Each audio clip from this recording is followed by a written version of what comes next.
Hello বন্ধুরা, আশা করি তোমরা সবাই ভালো আছো আর আমিও ভালো আছি। চলে এসেছি বহুদিন পর একটা ভিডিও নিয়ে তোমাদের সাথে শেয়ার করতে। আশা করি তোমাদের ভালো লাগবে।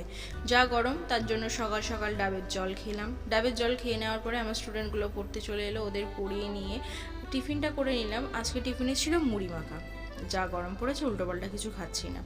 তারপরে আর মাঝে কোনো আমার ক্লিপ নেওয়া হয়নি, মানে ভিডিও করা হয়নি, ভুলে গিয়েছিলাম। তারপরে সমস্ত কাজবাজ সেরে আমার এই পুচকু সোনাটাকে একটু আদর করে মিকি বাবুটাকেও আদর করে নিলাম।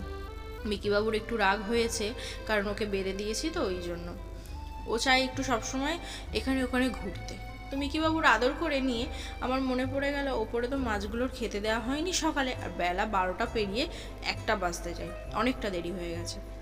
তো মাছগুলোর খেতে দিয়ে তারপরে চলে গেলাম সোজা স্নান করতে, কারণ 3টে থেকে যেহেতু আবার বিকালে টিউশন থাকে আমার পড়ানো।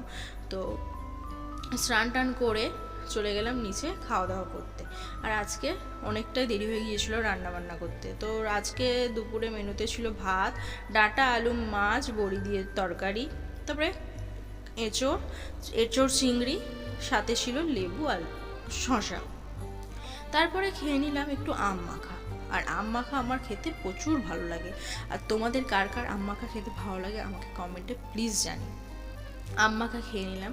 তারপরে আমার বাচ্চাগুলো সব চলে এসছে, মানে আমার স্টুডেন্টগুলো, ওদের পড়িয়ে নিয়ে উঠে আর কোনো ভিডিও করা হয়নি। তো ভাবলাম এটাই পোস্ট করে দিই। আজকের ভিডিওটা এই পর্যন্ত, দেখা হবে নতুন কোনো ভিডিওর সাথে। টাটা।